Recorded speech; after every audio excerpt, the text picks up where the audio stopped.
कुछ ऐसी intimate problems जो तकरीबन हर लड़की फेस कर रही होती है लेकिन डिस्कस बहुत कम करती है। यूनिवर्सिटी डेज में पीरियड स्मेल को डील करना या फिर गीले अंडरगारमेंट्स किसी कोने में छुपा के सुखाना, लिकोरिया का मसला, पैंटी लाइनर्स का सही इस्तेमाल, हर वो बात जो बहुत ज्यादा इंपॉर्टेंट है लेकिन हिडन और अनस्पोकन है, जिसके बारे में बहुत ज्यादा बात नहीं की जाती, इस वीडियो में मैं डिटेल से डिस्कस करूंगी। इसलिए वीडियो को एंड तक लाजमी देखें, क्योंकि जो बातें मैं बताऊंगी वो आज से पहले ना आपने किसी से सुनी होंगी और ना आपको कोई बताएगा। So let's start. एक बहुत अहम मसला जिसका जिक्र बहुत कम होता है वो है लिकोरिया यानी सफेद पानी का मसला। ये मसला लड़कियों में बहुत ज्यादा आम है, लेकिन इसे या तो टोटली इग्नोर कर दिया जाता है या फिर शर्म के मारे डिस्कस नहीं किया जाता। गर्ल्स अब गौर से सुने, अगर तो ये पानी सफेद है, पतला है, बगैर स्मेल के है, तो फिर ये नॉर्मल है, खास तौर पे पीरियड स्टार्ट होने से पहले, क्योंकि हार्मोनल चेंजेस की वजह से आपकी बॉडी की सिक्रीशंस इंक्रीज हो जाती हैं। लेकिन अगर यही पानी पीले रंग का हो जाए या फिर ग्रीन कलर का हो जाए, इसमें से स्मेल आने लग जाए, आपको पेन फील होना शुरू हो जाए, आपको साथ में बुखार भी हो, तो फिर ये सारी अलामतें इन्फेक्शन की हैं। इस केस में आपको अपना इलाज लाजमी करवाना चाहिए। लिकोरिया का सबसे बड़ा ताल्लुक आपकी हाइजीन के साथ होता है। सबसे पहले तो कॉटन अंडरवेयर्स पहना करें। ऑलमोस्ट हर वीडियो के अंदर आपको बताती हूँ कि आपने कभी भी सिंथेटिक फाइबर वाले अंडरवेयर्स नहीं यूज़ करने।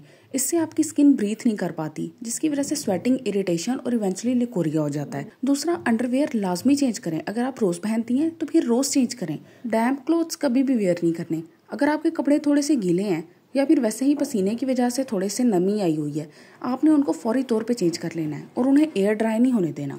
फिर एक बहुत ज़्यादा कॉमन हाइजीन मिस्टेक, लड़कियां हमेशा वॉशरूम यूज़ करने के बाद बैक टू फ्रंट क्लीन करना स्टार्ट कर देती हैं, जबकि आपने हमेशा फ्रंट टू बैक क्लीन करना है, ताकि जो एनल एरिया के बैक्टीरियाज हैं वो आपके वेजाइनल एरिया के बैक्टीरियाज को कंटेमिनेट ना कर सकें और आपको इन्फेक्शन का चांस बहुत कम हो। अंदर से साफ रहना भी बहुत ज़रूरी है, इसलिए डिटॉक्सिफाइंग फूड और ठंडे फूड्स अपनी डाइट में शामिल करें, जैसे कि बनाना और हनी।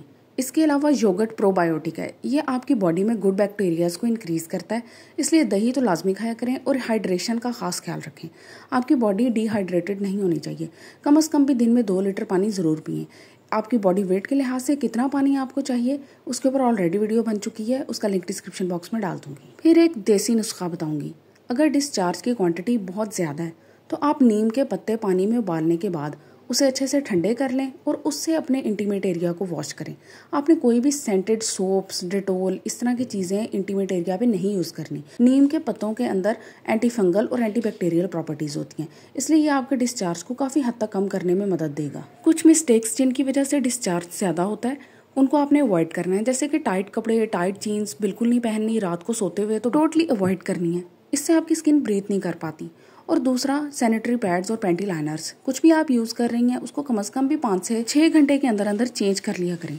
चाहे वो गंदा है, नहीं है, उसके ऊपर डिस्चार्ज ज़्यादा है, नहीं है, लेकिन आपने उसको चेंज करना है, क्योंकि बॉडी की सिक्रीशंस थोड़ी बहुत लगती ही रहती, तो इसलिए आपने ये वेट नहीं करना कि कब ये फुल हो जाए और तब मैं इसको चेंज करूँ। ये आदत आपकी लिकोरिया को इंक्रीज करने में बहुत ज़्यादा रोल प्ले करती है।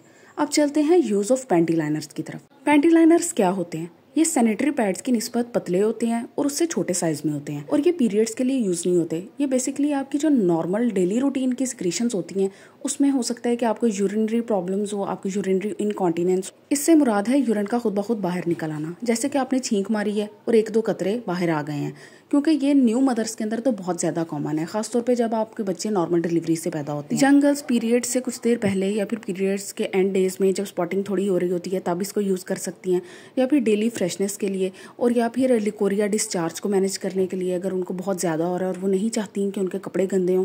अगर आपको पैंटी लाइनर्स को सही से यूज़ करना आ जाए तो फिर आप इसे यूज़ करना कभी भी नहीं छोड़ेंगी। बिल्कुल पैड्स की तरह आपने इसे अंडरवेयर पे चिपका लेना है। एक चीज़ को याद रखें कि हमेशा पैंटी लाइनर्स पैड्स की शेप में नहीं होते, अक्सर एक कपड़े की सूरत में भी पैंटी लाइनर्स बनाए जाते हैं और उनके बैक साइड के ऊपर बटन्स लगे होते हैं, जिसको आपने सिर्फ चिपकाने की बजाय बटन्स को आपस में क्लोज कर देना है और आपका पैंटी लाइनर अपनी जगह से बिल्कुल भी नहीं हिलेगा। कुछ बातें जिनका आपने ख्याल रखना है, पैंटी लाइनर्स 24/7 वेयर के लिए नहीं होते, खासतौर पर रात को आपने इनको बिल्कुल नहीं पहनना, लेकिन अगर आपको पहले से कोई इन्फेक्शन चल रही है तब भी आपने इन्हें नहीं यूज़ करना। हर 4 से 6 घंटे के बाद आपने इसको चेंज कर लेना है, चाहे उसके ऊपर कोई भी डिस्चार्ज ना हो, क्योंकि सिर्फ स्वेटिंग और डैम्प होने से ही आपको बहुत ज़्यादा इन्फेक्शन हो सकती हैं, रैशेज हो सकते हैं। तो फिर अगर आपने पेंटी लाइनर यूज़ करना है तो उसको फिर टाइम से बदलना भी है। फिर आप लोगों की एक रिक्वेस्ट थी कि बताएं कि अगर हम जॉइंट फैमिली में रहते हैं तो अपने अंडर गारमेंट्स को कैसे वॉश किया जाए, और स्पेशली अगर हम न्यूली मैरिड हैं तो फिर एक ही कमरा है और बाथरूम भी एक ही है जिसे सब लोग यूज़ करते हैं, तो वहाँ पे हम कैसे अंडर गारमेंट्स को वॉश करें, कैसे अपने पैड्स को थ्रो करें और कैसे अंडर गारमेंट्स को सुखाएं। सबसे पहले तो अगर आपके पास मल्टीपल रूम्स भी हैं ना, तब भी लड़कियों के अंदर ये जेन्युइन कंसर्न होता है कि हम अपने अंडर गारमेंट्स को प्राइवेटली वॉश करना चाहती हैं, प्राइवेटली ड्राई करना चाहती हैं, हम नहीं चाहती कि उनके ऊपर किसी की नज़र पड़े। अच्छा, सबसे पहले तो आपने जब भी कोई स्पॉटिंग हो जाए या कुछ भी हो जाए फौरी तौर पे उसको धो लेना है। इसका यही हल होता है, जितनी देर ब्लड का स्टेन लगा रहता है वो उतना ही पक्का होता जाता है। लेकिन अगर आप उसको फौरन ही ठंडे पानी के नीचे धो लोगे ना, गर्म पानी नहीं यूज़ करना, गर्म पानी उसको मजीद पक्का कर देता है। ठंडे पानी के नीचे आपने उसको फौरन से धो लेना है तो वो उसी वक्त उतर जाएगा। ज़्यादा से ज़्यादा उसके अंदर आप फिर सर्फ डाल लें, उसके अंदर डिटोल डाल लें, उसके अंदर थोड़ा सा बेकिंग सोडा डाल लें। ये चीज़ें डालने से मजीद फ्रेशनेस आ जाती है। अच्छा, उसको वॉश करने के बाद ना आपने टॉवल के अंदर उसको ड्राई कर लेना है। एक टॉवल स्पेसिफिकली इस पर्पज़ के लिए रख लें। उसका पानी अच्छे से जब एब्जॉर्ब हो जाए तो जिस जगह भी आप लोग अपने कपड़े सुखाते हैं, किसी ग्रिल पे, कोई तार पे, गेट के ऊपर या फिर कहीं पे भी जो भी आपकी हैंगिंग स्पेस है, वहाँ पे आपने किसी कॉटन के कपड़े के नीचे इसको डाल देना है। आपकी कोई कमीज़ है उसके नीचे बस पहले आपने अपना अंडरवेयर उस जगह पे डालना है, उसके ऊपर आपने अपनी कोई भी कमीज़ जो कॉटन की हो या फिर शलवार डाल देनी है। कॉटन इसलिए कह रही हूँ ताकि एयर ईजिली पास आउट हो जाए और आपका अंडरवेयर जल्दी सूख जाए, आपके अंडर गारमेंट्स जल्दी सूख जाएँ, ये बात है। अच्छा, अब ये तो हो गया। अब दूसरा वॉश करने का मसला है, तो आपने जब वॉशरूम यूज़ करना है ना, तो आपने वहीं पे एक टब अलहदा से इस पर्पज़ के लिए रख लेना। उसके अंदर आप नॉर्मली अपने कोई भी क्लोथ्स वगैरह ना वॉश करें, उसको इसी पर्पज़ के लिए रहने दें। अच्छा, और दूसरा आपका ये था कि हम अपने पैड्स को कैसे थ्रो करें जॉइंट फैमिलीज़ के अंदर जहाँ पे एक ही वॉशरूम है और एक ही डस्टबिन है। अच्छा, इस चीज़ के लिए ना आप अपने आप को मेंटली प्रिपेयर करें। छोटे छोटे शॉपर्स अपने पास ऑलरेडी रखा करें। अगर आपके पास पैड्स हैं तो पैड्स का ही शॉपर यूज़ करें, पैड को अच्छे से फोल्ड करें। अब मेरे पास पैड्स नहीं होते क्योंकि मैं पैम्पर्स को एज अ पैड यूज़ करती हूँ, तो उसके साथ तो आपको पता है शॉपर नहीं आता जिसके अंदर आप इसको फोल्ड करके तो डाल सको। तो मैं पैड्स को अपने पैम्पर्स को ना अच्छे से फोल्ड करने के बाद छोटे छोटे मैंने शॉपर्स रखे हुए हैं, उसके अंदर डाल लेती हूँ और फिर बाथरूम के अंदर ही एक डस्टबिन है उसके अंदर फेंक देती हूँ। अब आपने ये देखना है कि आपकी जो डस्टबिन है बाथरूम में वो लिड वाली है, उसके ऊपर ढक्कन लगाओ।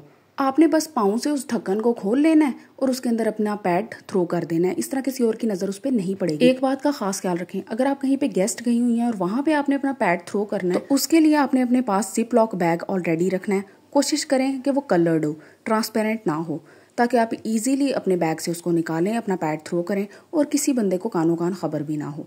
लेकिन अगर आपको वहाँ पे डस्टबिन नहीं मिलती, कुछ भी नहीं मिलता, तो जिप लॉक बैग्स का यही होता है कि आप उसे वापस किसी शॉपर में डाल के तो अपने पास रख लें, उसके बाद इसको कहीं भी आते जाते फेंक दें, क्योंकि ये काफ़ी डिस्कस्टिंग साउंड करता है।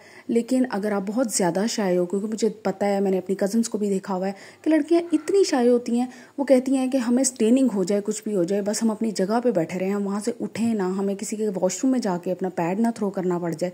तो इस तरह की चीज़ों को अवॉइड करने के लिए आप थोड़ा सा हौसला करके बस अपने पास वो थोड़ी देर के लिए उसको रख सकती हैं, उसके बाद आप उसे फेंक दें। जिप लॉक बैग से ना तो कोई स्मेल इमिट होगी और ना ही कोई ब्लड लीकेज होगा। गर्ल्स, एक बहुत ज़रूरी बात, कभी भी अपने पैड को फ्लश ना करें कि ये एक ईजीएस्ट मेथड है, बस आपने कमोड में डाला और फ्लश कर दिया। यकीन करें, अगर अपने घर में है तब भी पाइप्स क्लॉग हो जाएंगे, अगर आप किसी के गेस्ट गई हैं तब भी पाइप्स क्लॉग हो जाएंगे, दूसरों के लिए भी मसला बनेगा और एम्बेरसमेंट अलहदा। उम्मीद है कि आपको ये टॉपिक पसंद आया होगा। कौन सी टिप आपको सबसे ज़्यादा पसंद आई है उसके बारे में मुझे लाजमी वीडियो पसंद आई हो तो चैनल को लाजमी सब्सक्राइब करें। Thank you.